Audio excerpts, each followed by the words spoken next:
বন্ধুরা, আজকের ক্লাস থেকেই বলতে গেলে আমরা এইচএসসি লেভেলের যে আলোচনাগুলো আছে সেগুলোর প্রয়োগ নিয়ে আলোচনা করব।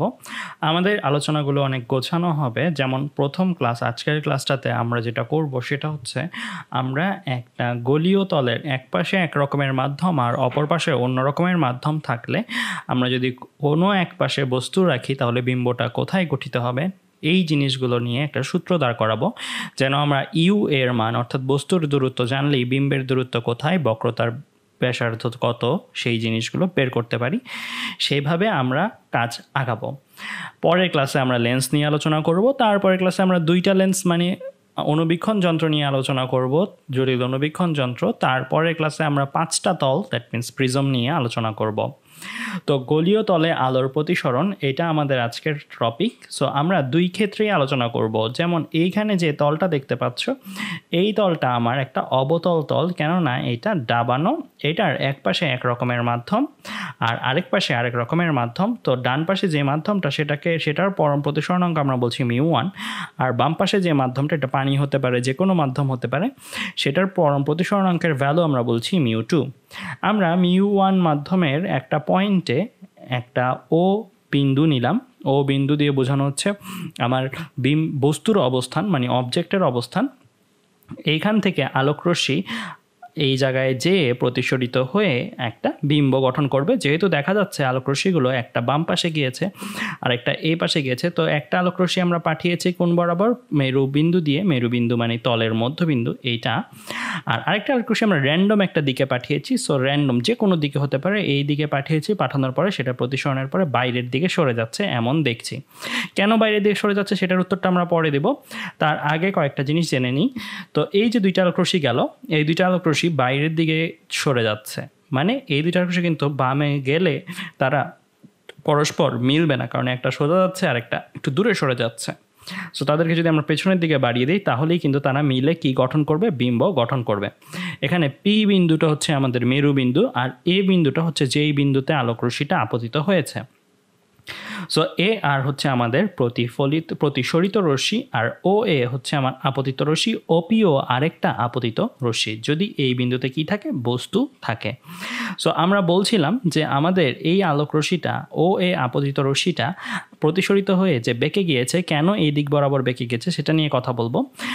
আমাদের ও এর এ বিন্দুটাতে এসে কি করতে হবে, এ বিন্দুটাতে আমাদের একটা কাজ করতে হবে। আমাদের এ বিন্দুটাতে একটা অভিলম্ব আঁকতে হবে, কেননা এইটা তো আমার বিভেদ তল, দুইটা তলকে আলাদা করেছে। আর বিভেদ তল আঁকলে বিভেদ তল থেকে আমরা এখানে একটা অভিলম্ব যদি আঁকি, অভিলম্বের দিকে সরে যাচ্ছে না দূরে সরে যাচ্ছে অভিলম্ব থেকে, সেটা কিন্তু যাচাই করতে পারবো। সো ও বিন্দুতে অভিলম্ব আঁকা, দ্যাট মিন্স এই তলের ওপর একটা লম্ব আঁকতে হবে। কিন্তু এই তলটা কি কোনো স্ট্রেট লাইন? না, এই তলটা কোনো স্ট্রেট লাইন না। সো এটার উপরে লম্ব কীভাবে আঁকতে হয়, খুবই সিম্পল। এই বিন্দুটা অ্যাকচুয়ালি কি একটা বৃত্তচাপের অংশ, এই বৃত্তচাপটার অংশ। বৃত্ত, দ্যাট মিন্স তার একটা কেন্দ্র অবশ্যই আছে। আমরা কিন্তু নবম দশম শ্রেণীতে একটা উপপাদ্য পড়ে এসেছি, কোনো বৃত্তর কোনো বিন্দুগামী ব্যাসার্ধ ওই বিন্দুগামী স্পর্শকের উপরে লম্ব। আমাদের টার্গেটটা কি ছিল?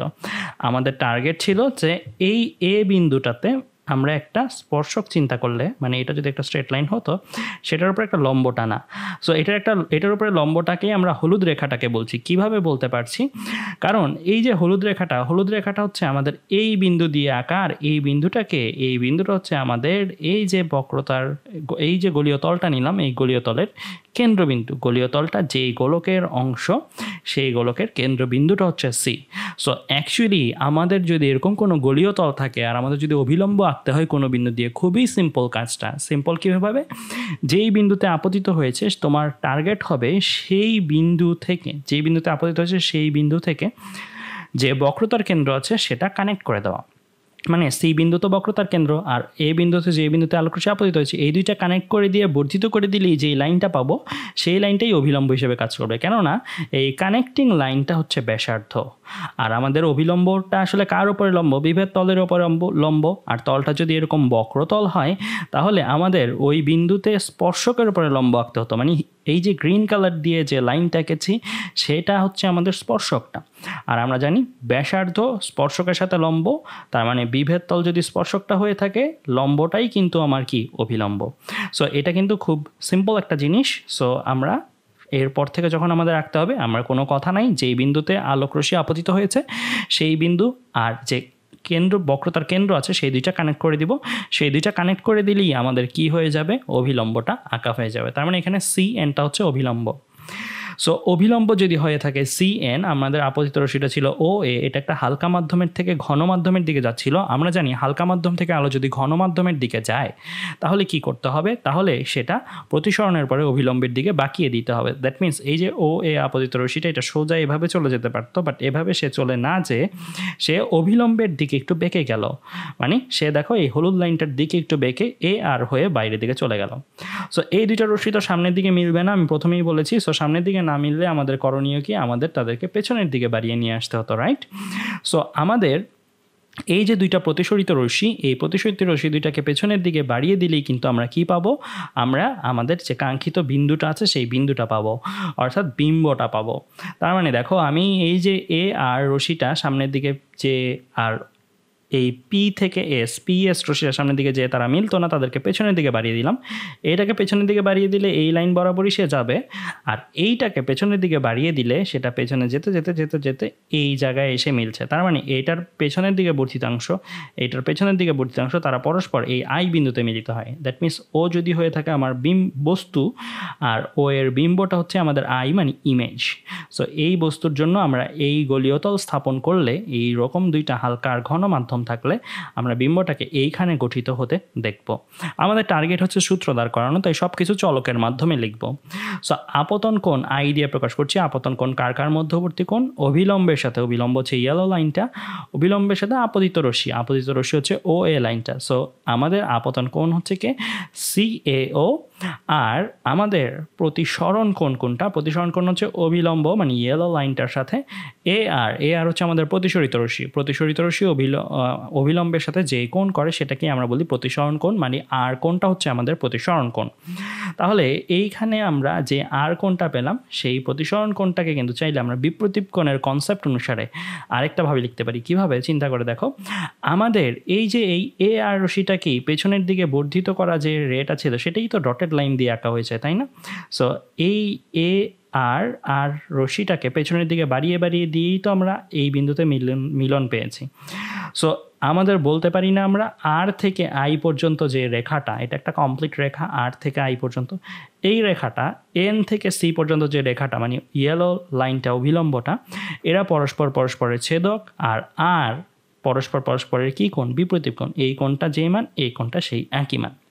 আমাদের টার্গেট যেহেতু সূত্র দ্বার করানো, তাই আমরা সুবিধাজনক উপায়ে সব কিছু করে নিচ্ছি। তো CAO মিলিয়ে নাও আমাদের আপতন কোণ, আর প্রতিসরণ কোণ কোনটা RAN হচ্ছে আমাদের প্রতিসরণ কোণ, এটাকে স্মল r দিয়ে প্রকাশ করা হয়েছে। আমরা যদি স্নেলের সূত্রটা অ্যাপ্লাই করতে চাই, এখানে আমরা টেকনিক অনুসারে অ্যাপ্লাই করলে এই লাইনটা আসবে। এই লাইনটা আমি এক্সপ্লেন করছি, এই লাইনটা না, আমরা টেকনিক অনুসারে সরাসরি এই লাইনটা অ্যাপ্লাই করতে পারি। কিভাবে, আমরা জানি যে যেই মাধ্যমের কোণ আর ওই মাধ্যমের পরম প্রতিসরণাঙ্ক, যেই মাধ্যমের কোণ ওই কোণের সাইন অনুপাত নিব, আর পরম প্রতিসরণাঙ্ক দিয়ে গুণ দিব, ইকুয়াল টু দিয়ে অপর মাধ্যমের কোণের সাইন অনুপাত ইন্টু অপর মাধ্যমের পরম প্রতিসরণাঙ্ক। তো সেই জিনিসটাই দেখো করেছি। μ2 মাধ্যমের কোণটা কত, R, তাই লিখলাম সাইন R ইন্টু μ2। I যে কোণটা আছে অভিলম্বের সাথে আপতিত রশ্মি, সেটা কোন মাধ্যমে আছে, μ1 মাধ্যমে আছে। সো আমার সাইন I ইন্টু μ1, তার মানে এটা হয়ে গেল আমার কি প্রয়োগ করলাম, স্নেলের সূত্র প্রয়োগ করলাম। আমরা ত্রিভুজের শর্ত অনুযায়ী একটা সূত্র লিখতে পারি, আমরা সাইনের সূত্র বলতে পারি এটাকে। সো সাইনের সূত্রটা কি, খুবই সহজ, তোমরা যারা সেকেন্ড পেপারে ম্যাথে পড়েছো তারা তো জানোই, আর যারা জানো না তাদের জন্য আমি একটু বলে দিই। সেটা হচ্ছে ত্রিভুজের যে কোনো বাহুর মান ডিভাইড বাই ওই বাহুর বিপরীত কোণের সাইন অনুপাতের মান ইকুয়াল টু ধ্রুবক। একটু মিলিয়ে দেখো, আমরা CAO ত্রিভুজটাতে খেয়াল করি, CAO এই যে ত্রিভুজটা, এই ত্রিভুজটার জন্য একটা বাহু নিলাম আমরা, OA বাহু নিলাম। OA বাহুটা তো এইটার বিপরীত কোণ কোনটা হবে এই ত্রিভুজটার জন্য, এই কোণটা হবে না? দেখো এই কোণটাই কিন্তু আমার এই ত্রিভুজটার AO বাহুর বিপরীত কোণ। তার মানে আমি লিখলাম OA ডিভাইড বাই OA বাহুর বিপরীত যে কোণটা আছে ওই কোণের সাইন অনুপাতটা ইকুয়াল টু দিয়ে আরেকটা বাহু নিতে পারি যে কোনো। তো আরেকটা বাহু নিলাম আমি সিও। সো সিও বাহু ডিভাইড বাই সিও এর বিপরীত কোণ কোনটা? সিও এর বিপরীত কোণ কিন্তু আমার এই আই কোণটা, দ্যাট মিনস সিএও কোণটা, রাইট? সো এটা ছিল এসিও আর এটা হচ্ছে সিএও। সো আলটিমেটলি আমরা সিও ডিভাইড বাই সিও বাহুর বিপরীত কোণ, দ্যাট মিনস আই কোণ লিখতে পারি সাইন আই। তো আলটিমেটলি এই জিনিসটাই হচ্ছে আমার সাইনের ল। আরেকটা বাহু কিন্তু ছিল, আরেকটা বাহু দিয়েও কিন্তু ইকুয়াল টু দিয়ে আরেকটা টার্ম লেখা যেত। সো আমাদের প্রমাণের জন্য এতটুকুই লাগবে, সো এতটুকুই আমরা লিখলাম। আরেকটা ত্রিভুজের ক্ষেত্রেও আমরা এই জিনিসটা অ্যাপ্লাই করতে পারি। সো আরেকটা ত্রিভুজের ক্ষেত্রে আচ্ছা এইটা থেকে এটা খুবই সিম্পল, এটা তো নতুন করে বলার কিছু নাই। এটা থেকে এটা জাস্ট পক্ষান্তর করা হয়েছে, সাইন আইটাকে এক পাশে রেখে বাকি সব অন্য পাশে করা হয়েছে। এবার আসি সিএআই ত্রিভুজ থেকে। সিএআই এই যে ত্রিভুজটা আছে ছোট করে দেখতে পাচ্ছ সিএআই। সো এই ত্রিভুজটার মধ্যেও দুইটা বাহু আমরা নিই। দুইটা বাহু কী কী? একটা হচ্ছে সিআই, একটা হচ্ছে এআই। সিআই বাহুটা মানে এতটুকু বাহুটা, এই বাহুটার বিপরীত কোণ কোনটা? এই বাহুটার বিপরীত কোণ কিন্তু এতটুকু, দ্যাট মিনস আর কোণ বলতে পারি, তার মানে সিআই বাই সাইন আর লিখতে পারি আমি। আবার এআই, এআই বাহুটা কোনটা? এআই বাহুটা হচ্ছে ডটেড লাইন দিয়ে যেটা দেওয়া আছে, এটার বিপরীত কোণ কোনটা হবে? এসিআই। সো আমরা লিখতে পারি AI divide by sine ACI. আর এসিআই কোণ চিন্তা করে দেখো, এসিআই কোণ যে কথা, এসি ও কোণ তো একই কথা। সো এই লাইনটা আর এই লাইনটা কিন্তু একই বেসিক্যালি, এই ভগ্নাংশ আর এই ভগ্নাংশ, খালি কোণের প্রকাশটাকে একটু ভিন্নভাবে প্রকাশ করা হয়েছে। এটাকে সাইন এসিআই, এটাকে সাইন এসিও লেখা হয়েছে, একই কথা। সো এখান থেকে আমরা সাইন আরটাকে এক পাশে করে বাকি সব অন্য পাশে করে ফেলতে পারি।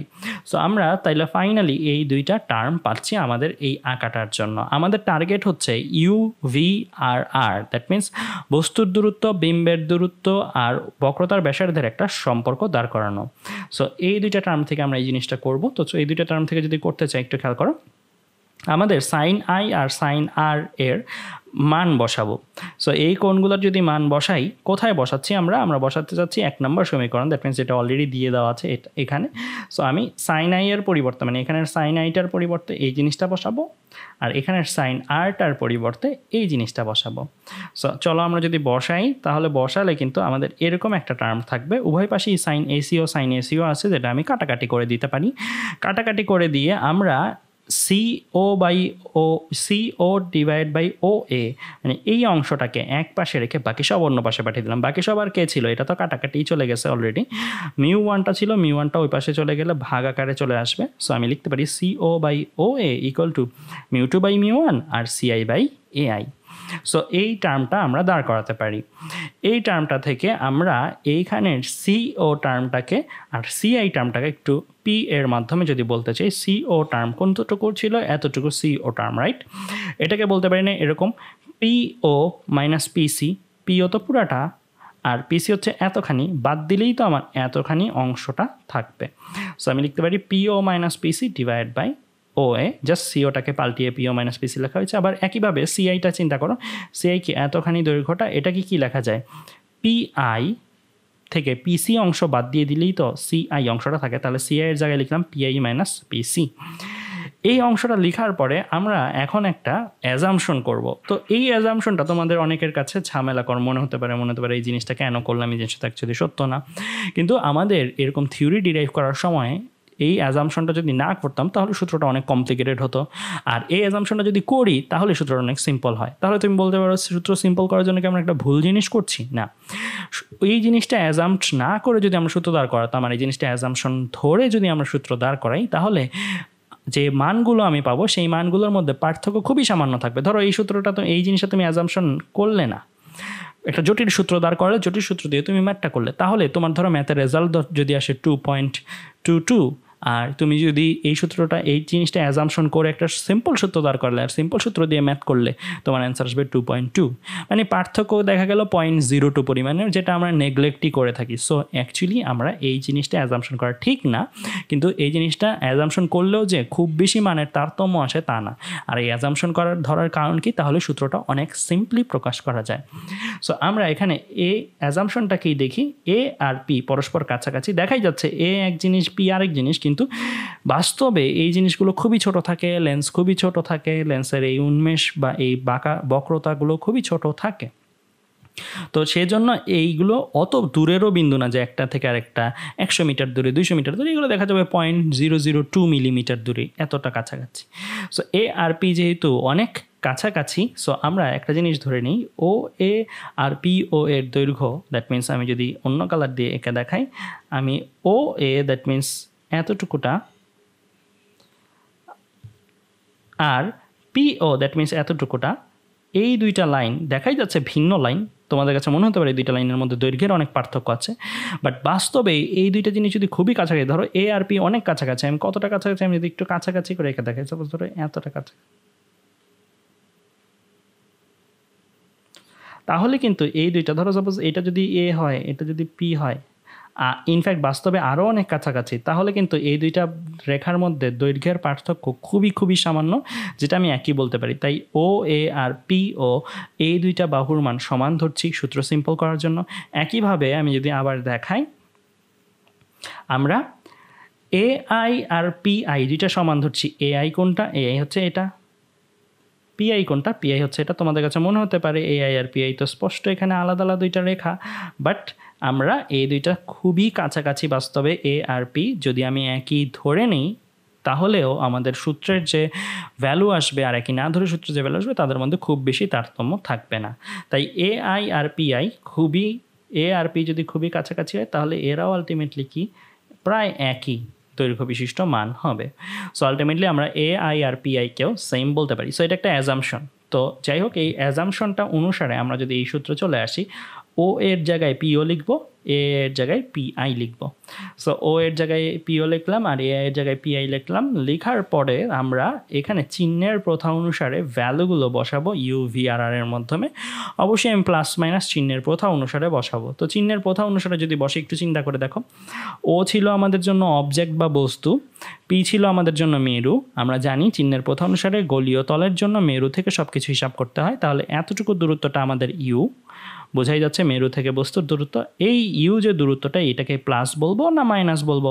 আমরা কি বলতাম যখন আমরা কোনো বস্তুর দূরত্ব হিসাব করতাম, তখন কি করতাম? প্লাস না মাইনাস? তখন আমরা এভাবে চিন্তা করতাম না যে আমরা দুইটা প্রশ্ন করতাম, আলো আসতেছে কোথা থেকে আর বস্তুটা আছে কোথায়। সো আমি পি বিন্দুতে দাঁড়িয়ে চিন্তা করব, আমি পি বিন্দুতে আছি, আলো আসছে কোথা থেকে? আমার হাতে ডান থেকে, রাইট? এই যে ডান থেকে আলোটা আসছে, সো আমার হাতে ডান থেকে। আর বস্তুটা আছে কোথায়? বস্তুটাও কিন্তু আমার হাতে ডানেই আছে। তাহলে দুইটা প্রশ্নের উত্তর কি? আলো আসতেছে ডান থেকে, বস্তু আছে ডানে। তার মানে আমার পিও ইকুয়াল টু আসলে কি? পজিটিভ, মানে ইউ এর ভ্যালুটা পজিটিভ, তাই শুধু ইউ লিখলাম। আই কি? আমার জন্য বিম্ব। আর আমরা জানি মেরু থেকে দূরত্ব যদি মাপি, মেরু থেকে বিম্বের দূরত্ব, এটাকে আমরা ভি বলবো। এতটুকু দূরত্বটা আমাদের জন্য ভি।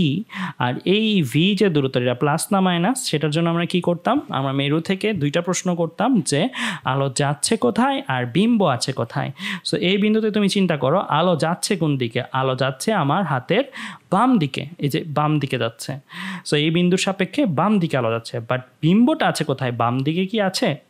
না, বিম্বটা এই পয়েন্টের সাপেক্ষে ডান দিকে আছে। দ্যাট মিন্স দুইটা প্রশ্নের উত্তর ভিন্ন। সো আমি এই যে ভি দূরত্বটা, এই দূরত্বটাকে কী বলবো? মাইনাস দূরত্ব, অর্থাৎ মাইনাস ভি। এবার আমি আসবো বক্রতার ব্যাসার্ধ কোনটা। এটা আমার বক্রতার কেন্দ্র যদি হয়, তাহলে মেরু থেকে বক্রতার কেন্দ্র পর্যন্ত দূরত্ব, এটাই তো আমার বক্রতার ব্যাসার্ধ, মানে স্মল আর বা ক্যাপিটাল আরও বলা যায়। সো এটা আমার বক্রতার ব্যাসার্ধ। এখন বক্রতার ব্যাসার্ধের চিহ্ন পজিটিভ আর নেগেটিভ, সেটা যাচাই করতে হয় কীভাবে? যে এই মেরুর সাপেক্ষে চিন্তা করতে হবে আলো যাচ্ছে কোথায় আর বক্রতার কেন্দ্র আছে কোথায়। এখানেও দুইটা প্রশ্ন, আলো যাচ্ছে কোথায় আর বক্রতার কেন্দ্র আছে কোথায়। আলো যাচ্ছে কোন দিকে? বাম দিকে। আর বক্রতার কেন্দ্রটা আছে কোন দিকে? ডান দিকে আছে। সো বক্রতার কেন্দ্রটা আমার আছে ডান দিকে, আলো যাচ্ছে বাম দিকে, আর বক্রতার কেন্দ্র আছে ডান দিকে। তাহলে আমরা এই ক্ষেত্রেও পিসি, যেটা বক্রতার ব্যাসার্ধ, সেটাকে আমরা মাইনাস আর দিয়ে প্রকাশ করব। তো এই ভ্যালুগুলা যে লিখলাম, এই ভ্যালুগুলো চলো আমরা সূত্রের মধ্যে যদি বসিয়ে দিই সবগুলা, মানে আমরা পিওর জায়গায় এই জিনিসটা ইউ, পিআই এর জায়গায় মাইনাস ভি, পিসি এর জায়গায় মাইনাস আর, তাহলে তোমরা এরকম একটা রাশিমালা পাবে। সো এই রাশিমালাটা পেলে এখান থেকে আমরা ইউ ভি আর একটা সিম্পলিফাইড ফর্মুলা দাঁড় করাতে চাই। সো আমরা সিম্পলিফাইড ফর্মুলা দাঁড় করানোর জন্য প্রথমে ইউ দিয়ে ভাগ করে দিলাম। এখানে U by U plus R by U, U by U হচ্ছে 1, আর বাই ইউ তো R by U, mu two by mu 1, mu two by mu 1। এখানে ভি মাইনাস ভি দিয়ে দুই পাশে ডিভাইড করে দিলে minus v by minus v divide by 1, এটা হয়ে যাবে 1। আবার প্লাস আর ছিল, নিচে মাইনাস ভি ছিল, plus R by minus v, অর্থাৎ মাইনাস আর বাই ভি। এতটুকু আসে। তারপরে এখান থেকে আমরা যদি গুণ করে দিই, গুণ করে দিলে কি আসবে, মিউ1টাকে পক্ষান্তর করে এই পাশে পাঠিয়ে দিলাম, মিউ2টাকে এখানে রাখলাম, এরপরে গুণ করে দিব। গুণ করে যদি দিই, গুণ করে দিলে কি আসবে, মিউ1 ইন্টু 1 মিউ1 হয়ে যাবে, আর এখানে মিউ1 আর বাই ইউ, মানে এটা গুণ চলে গেল। আর এটাকে গুণ করে দিলে মিউ2 মাইনাস মিউ2 আর বাই ভি। এই যে এই রাশিমালাটা আসলো, এই রাশিমালায় আমরা যেটা করব, মিউ2 আর মিউ1কে এক পাশে নিব। সো আমি যদি মিউ1টাকে ওপাশে নিয়ে নিই তাহলে কি লেখা যায়, মিউ2 মাইনাস মিউ, মানে এই মিউ1টা এখানে প্লাস, ওপাশে গেলে কি হবে, মিউ2 মাইনাস মিউ1। আর কি করা যায়, আর আমি উভয় পক্ষে আর দিয়ে ভাগ করে দিলে, স্মল আর দিয়ে যদি ভাগ করে দিই, স্মল আর দিয়ে ভাগ করে দিলাম আর মিউ1টাকে ওপাশে পাঠিয়ে দিলাম, তাহলে কিন্তু তুমি এই জিনিসটা পাবে। দেখো তাহলে এইখানে স্মল আর দিয়ে ভাগ করে দেওয়ার ফলে কি থাকবে, এখানে শুধু মিউ1 বাই ইউ, যেটা মিউ1 বাই ইউ। এইখানে স্মল আর দিয়ে ভাগ করে দিলে কি থাকবে, মিউ2 বাই ভি। এইখানে ডান পক্ষে যখন ছিল সে মাইনাস আকারে ছিল, বাম পক্ষে নিয়ে আসলে প্লাস আকারে মিউ2 বাই ভি। আবার এই মিউ1টা তো এই পাশে চলে যায়, মিউ2 মাইনাস মিউ1 গঠন করেছিল, এদেরকে যদি আর দিয়ে ভাগ করা হয় তাহলে কি আসতো, মিউ2 মাইনাস মিউ1 ডিভাইড বাই আর। বুঝতেই পারছো, এখান থেকে উভয় পক্ষে আর দিয়ে ভাগ করা হয়েছে, আর পক্ষান্তর করলেই এই সূত্রটা আমরা পেয়ে যাব। আমাদের কিন্তু এতক্ষণ যেটা পড়লাম এটা ডিরাইভেশন, যেটা আমাদের পরীক্ষা হলে কাজে লাগবে না, বাট আমি বেসিকটা শেখানোর জন্য এটা শিখিয়ে দিলাম। পরীক্ষা হলে যেটা কাজে লাগবে সেটা হচ্ছে আমাদের এই সূত্র রিলেটেড ম্যাথ। তো এই সূত্রের প্রত্যেকটা জিনিসের পরিচয় আমাদের ভালো করে জানতে হবে। সো পরিচয়গুলো আমি একবারে বলছি, আর 2টা স্লাইড পরে। আমরা এখানে যে তলটা নিয়ে কাজ করেছি সেটা হচ্ছে অবতল তল। অবতল তলের একপাশে আমরা বস্তু রেখে বিম্বটা কোথায় গঠিত হয়, কতটুকু, কোন ইউ এর মান কত হলে ভি এর মান কত হবে, ইউ এর মান আর এর মান কত হলে ভি এর মান কত হবে, ভি এর মান কত, ইউ এর মান, ইউ এর মান জানা থাকলে আর এর মান কত হবে। সো এই সূত্রটা দিয়ে কিন্তু আমরা ব্যবহার করে বের করতে পারবো। সো আমাদের টার্গেট ছিল এরকম একটা সূত্র বের করা। আমরা বের করেছি কার জন্য, অবতল তলের জন্য। কিন্তু একই দিন প্রবলেম তো আমার উত্তল তলের জন্য আসতে পারে। উত্তল তল দ্যাট মিনস আমাদের এরকম একটা তল, আগেরটা ছিল অবতল তল।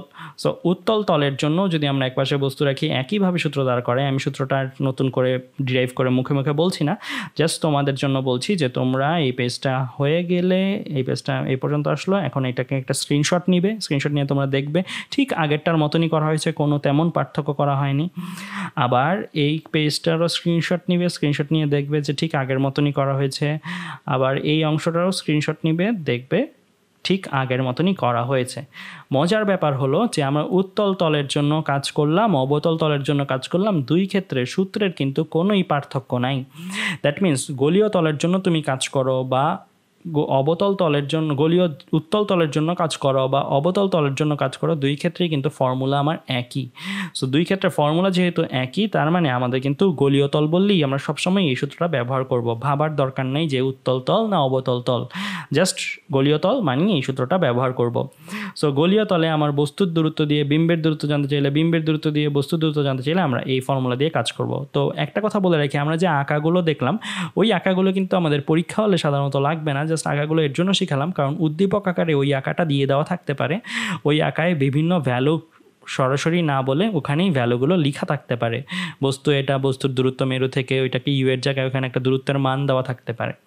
তো যাই হোক, আমাদের এই ফর্মুলাটার পরিচয় বলছিলাম, এই ফর্মুলাটা থেকেই কিন্তু ইউ এর দূরত্ব বা এগুলো দেওয়া থাকলে আমরা কিন্তু চাইলেই ভি এর দূরত্ব বের করতে পারি, আমাদের কিন্তু কোনো একে বের করার দরকার নেই।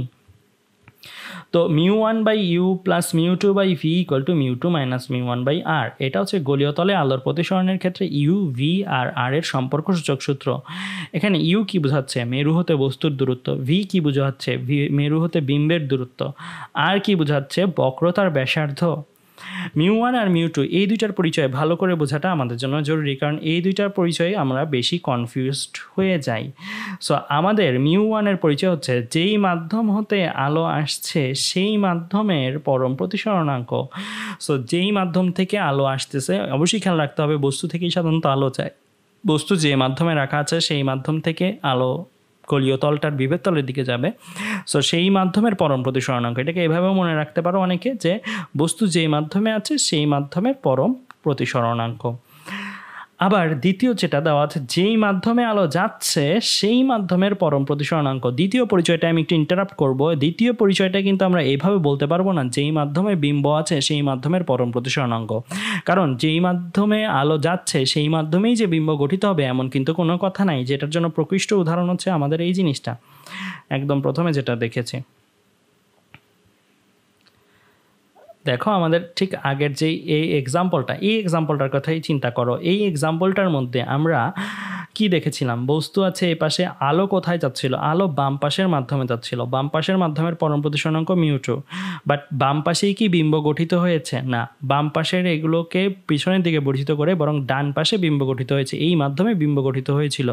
সো আমার বস্তুও কিন্তু মিউ1 মাধ্যমে, বিম্বও কিন্তু মিউ1 মাধ্যমে, কিন্তু মিউ2 কিন্তু আর সেই জিনিসটা রিপ্রেজেন্ট করছে না, বিম্ব যে মাধ্যমে সেই মাধ্যমের পরম প্রতিসরণ। তাই এভাবে আমরা মনে রাখবো আলো যেই মাধ্যমে যাচ্ছিল সেই মাধ্যমের পরম প্রতিসরণাঙ্ক। তো তাহলে আমাদের বোঝাটা অ্যাকুরেট হবে, আমাদের আলোচনাটা ক্লিয়ার হবে। আচ্ছা, তো আমরা এই স্লাইডটা পড়ছিলাম। সো আমরা এখানের পরিচয়গুলো তার মানে ভালো করে লিখে রাখবো অবশ্যই। তারপরে স্লাইডে আমরা একটা ম্যাথ প্রবলেম দেখবো। এখানে একটা প্রবলেম দেওয়া আছে, উদ্দীপক দেওয়া আছে। পানির পরম প্রতিসরণাঙ্ক, এটা হচ্ছে পানি মাধ্যম, দেওয়া আছে 1.5। এখানে বায়ুর পরম প্রতিসরণাঙ্ক তোমাকে দেওয়া থাকবে না, এটা মুখস্থ রাখতে হবে, এটার ভ্যালু হচ্ছে 1। তো আমাদের এখানে একটা বস্তু রাখা আছে, অবজেক্ট, এটা আমার বস্তুর দূরত্ব দেওয়া আছে পি বিন্দু থেকে বস্তুর দূরত্বটা কত দেওয়া আছে? 40 সেন্টিমিটার। দ্যাট মিনস এটাই আমার কিসের ভ্যালু? ইউ এর ভ্যালু।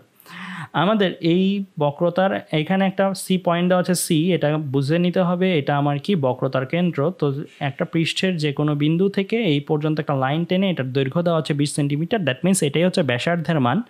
দ্যাট মিনস বক্রতার ব্যাসার্ধ স্মল আর দেওয়া আছে আমার 20 সেন্টিমিটার। আমাদের জানতে চাওয়া হয়েছে বিম্ব কোথায় গঠিত হবে, আমরা ফিগারে এঁকে দেখাবো।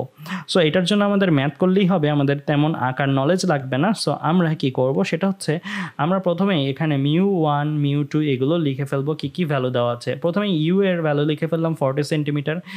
মিউ1 বলেছিলাম, মিউ1 এর পরিচয় হচ্ছে বস্তু যে মাধ্যমে আছে সেই মাধ্যমের পরম প্রতিসরণাঙ্ক। দ্যাট মিনস বস্তু এই মাধ্যমে আছে এয়ারে, সো এয়ারের পরম প্রতিসরণাঙ্ক 1। মিউ2 আলো যে মাধ্যমে যাচ্ছে, বস্তু এই মাধ্যমে আছে, তার মানে আলো বাম পাশের এই মাধ্যমটাতে যাবে। সো আলো এই পাশ থেকে এই পাশের মাধ্যমে যাবে, জানি না এই পাশে বিম্ব গঠিত হবে কিনা, বাট এই পাশে যাবে। সো এই পাশের মাধ্যমের পরম প্রতিসরণাঙ্ক আমি লিখে ফেললাম 1.5। আর বক্রতার ব্যাসার্ধ যখন লিখবো, খেয়াল করে দেখো ইউ এর ক্ষেত্রে কিন্তু আমি বলেছিলাম, আমি যখন বস্তুর দূরত্বের ক্লাসটা নিচ্ছিলাম চিহ্নের প্রথায়, তখন বলেছিলাম যে ইউ সাধারণত যে কিছু দেওয়া থাকলে সেটা পজিটিভ হিসেবেই ধরবো, কারণ আমার আলো আসতেছে, এবার এখানে দাঁড়িয়ে প্রশ্ন করা উচিত ছিল আলো আসতেছে কোথা থেকে? বাম থেকে। আর বস্তু আছে কোথায়? বাম দিকে, কারণ এটা সাধারণত একই হয় সবসময়। বাট আর বা ভি এগুলো দেখার ক্ষেত্রে খুব কেয়ারফুল, আমরা চিহ্নের প্রথা বসিয়ে কিন্তু ম্যাথ করতে হবে। আমরা সূত্রের সময় চিহ্নের প্রথা ব্যবহার করেছি, বাট ম্যাথের ক্ষেত্রে আমাদের কিন্তু পুনরায় চিহ্নের প্রথা ইউজ করে আবার কাজ করতে হবে। তো আমাদের এই ক্ষেত্রে খেয়াল করে দেখো যে আমাদের যে আর দেওয়া ছিল 20 সেন্টিমিটার, এটা কিভাবে আমরা আরের বা বক্রতার ব্যাসার্ধের চিহ্ন যাচাই করি? আমরা মেরুতে দাঁড়িয়ে চিন্তা করব দুইটা প্রশ্ন। সেই দুইটা প্রশ্ন কি? আলো যাচ্ছে কোথায় আর বক্রতার কেন্দ্র আছে কোথায়? দেখো আলো যাচ্ছে কোথায়? বাম দিকে, তাই না? এখানে বস্তু থাকলে বাম দিকে যাচ্ছে আলো, এই পয়েন্টের সাপেক্ষে বাম দিকে। আর বক্রতার কেন্দ্রটা আছে কোথায়? এই পয়েন্টের সাপেক্ষে বক্রতার কেন্দ্রটা আছে ডান দিকে, মানে এখানে। সো দুইটা প্রশ্নের উত্তর ভিন্ন। দ্যাট মিনস আমি এটাকে +20 না বরং -20 সেন্টিমিটার লিখবো। সো চিহ্নের পথে কিন্তু ব্যবহার করে ম্যাথগুলো করতে হবে। সো আমরা যদি এখন ফর্মুলায় চলে আসি, ফর্মুলায় কিন্তু আমি সবই জানি, জাস্ট জানি না কাকে? ভিকে। সবগুলো জানি, ভি ছাড়া। সো চিহ্নের প্রথা অনুসারে ভ্যালুগুলো বসালাম, -20 থাকলে -20 বসালাম। তারপরে আমি এখানে যদি হিসাব করি, ক্যালকুলেট করি, তাহলে আমার ভি এর ভ্যালুটা আসছে একটা মাইনাস ভ্যালু, যেটা কত? -30 সেন্টিমিটার। -30 সেন্টিমিটার আসার সাথে সাথে দেখো আমি এখানে কিন্তু একেও ফেলেছি। কিভাবে? কারণ দেখো আমি যদি জানি ভি হচ্ছে -30 সেন্টিমিটার, তার মানে আমার বুঝতে হবে যে আলো যাচ্ছিল বাম দিকে বিম্বটা গঠিত হলে তো আমরা প্লাস বলতাম, মানে আমি এইখান থেকে 30 সেন্টিমিটার কেন নিলাম না? এখানে কেন বিম্ব বললাম না? কারণ এটা মাইনাস। আমরা জানি -ভি মানে কি? অবাস্তব বিম্ব, মানে অসৎ বিম্ব। মানে আলো যাবে যেদিকে সেদিকে বিম্বটা থাকবে না, বরং আলো আসতেছিল যেখান থেকে সেখানেই বিম্বটা থাকবে। সো আলো যাচ্ছিল বাম দিকে, এখানে বিম্বটা না এঁকে মাইনাসের কারণে আলো যেখান থেকে আসছিল সেখানেই বিম্বটা আঁকবো। সো এটা একটু খেয়াল রাখতে হবে। প্লাস আসলে আমি বাম দিকে, মানে আলো যেখানে যাচ্ছিল সেখানেই বিম্বটা আঁকবো।